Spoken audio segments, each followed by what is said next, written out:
ستړي بشئ په خیر علي. زه د خپل ملګري د خپل یار او ضرور اورنګزیب پر زیره کې تاسو ټولو ته ډېر په مینه باندې په خیر علي وم. ستړي بشئ هرکله راشئ.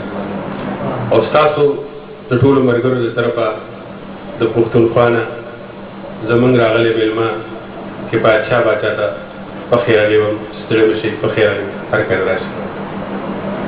دا نننی پروګرام دا ډېر په مختصر غونډه کې وخت کې زمونږ د ملګري اورنګزیب را جوړ کړو. د کفایت شاه باچا په موږ باندې ډېر حق و پکار و چې یو ډېر دروند او تاریخي پروګرام موږ د ده په اعزاز کې او د ده په درناوي کې کړی وی، خو د وخت د لنډتیا د وجې هغه ونه شوه. زمونږ د یار د ملګري دلته په دې خپله ډیره کې دا پروګرام را جوړ کړ. زه به تاسو ته صرف دور وم چې کفایت شاه باچا تاسو ټولو لیدلی، کتلی، اورېدلی او پېژنئ. کفایت شاه باچا زمونږ د صوابی د دې اوسېدونکی دی.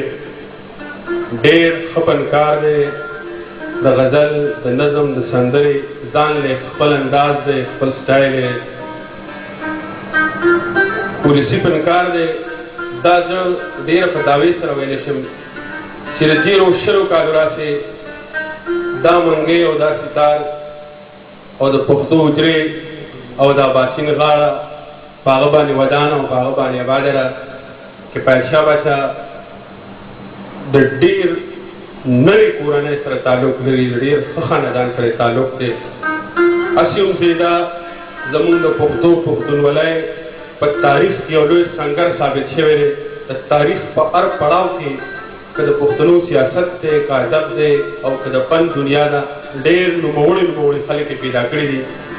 نو زه به صرف دومره ویم چې کفایت شاه باچا دلته د راتګ او د هغه دلته را موجودګي او د هغه د سندرې ویل زه د ځان لپاره او ستاسو ټولو لپاره ډېر عزت او درناوی ګڼم.